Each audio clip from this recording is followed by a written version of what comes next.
Hello, now that you have learned how to control things with the potentiometer, notice I took the servo away.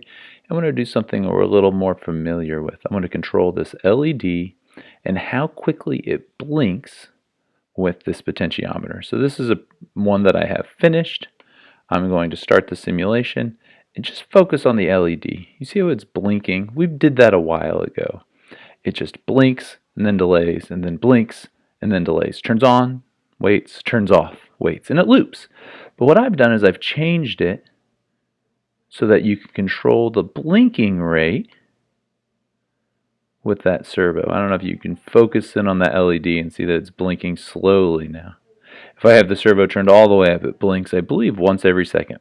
Blink, waits a second, turns off, blinks, waits a second, turns off. And if I turn it all the other way, it goes much, much, much quicker. Ding, ding, ding, ding, ding, ding, ding, ding, ding, ding.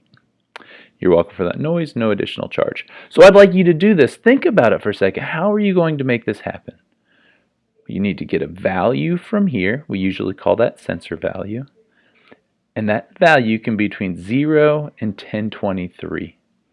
Now that's not too bad, except 0 won't make it blink at all, and 1023 would make it blink a little bit over a second each time. So I want you to map that from maybe 100 milliseconds to 1,000 milliseconds. You can mess with those values to see how it blinks. But we're going to use the map function. So for you to do this, I don't want you to start with one that's done. This one I want you to have to do some thinking.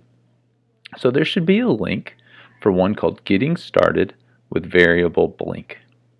And you should be able to hit a button that says Copy and Tinker this. And I've started a lot of the code from you. I've already built it, so you don't have to mess with that. And I've even started the code, but if you do this, nothing's going to happen. There's not enough code to make it blink. It just stays on all the time. So what I want you to do is look at the code that I've started for you. I've given you some comments.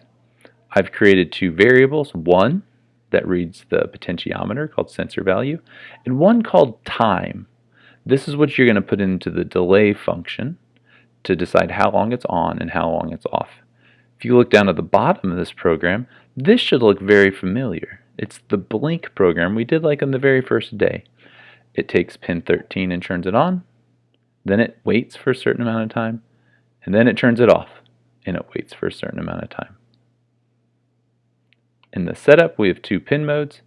13 is the LED and it's an output.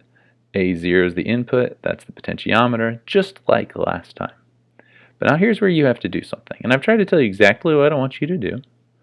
Read a value from potentiometer and store it as sensor value. So this one's going to look like sensor value equals. You have to remember how to read from the potentiometer. And then down here, the problem is the potentiometer measures numbers from 0 to 123. And I'd like you to have time be between 100 and 1,000 milliseconds.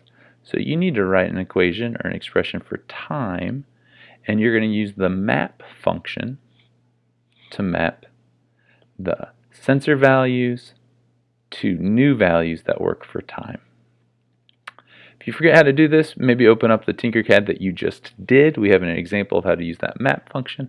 I want this thing blinking. Add any more bling or pizzazz, change colors, add other ones. Impress me with what you're going to do here. But when you are done and this thing's blinking like it's supposed to, copy the code and paste it into a Canvas assignment. If you did something even more interesting, you can share your code with me over here. You can invite people and use this to create that link. And I should be able to get that if you share it with me. I look forward to doing this, and we'll talk just a little bit more in our next lesson on Wednesday about what else we can do with these kinds of functions. Thanks. Good luck.